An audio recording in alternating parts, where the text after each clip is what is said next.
ছাগলের এখানে কি ডিমান্ড, যে ছাগল আমাদের বাড়িতে থাকে সেই ছাগল হচ্ছে এখানে চিড়িয়াখানায়।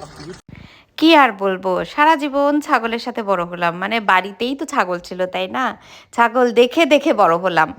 সেই ছাগল এখন জার্মানিতে এসে টাকা দিয়ে টিকিট কেটে চিড়িয়াখানার ভেতর দেখতে হচ্ছে।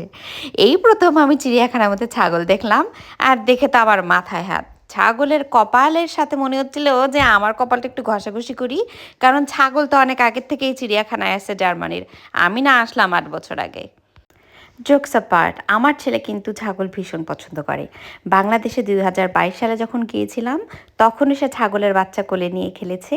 এই চিড়িয়াখানাতে এসেও কিন্তু ছাগলকে সে খাওয়াচ্ছে, তাদের সাথে কথা বলার চেষ্টা করছে। তো যাই হোক, এক এক দেশে এক এক বুলি, এক এক গালি।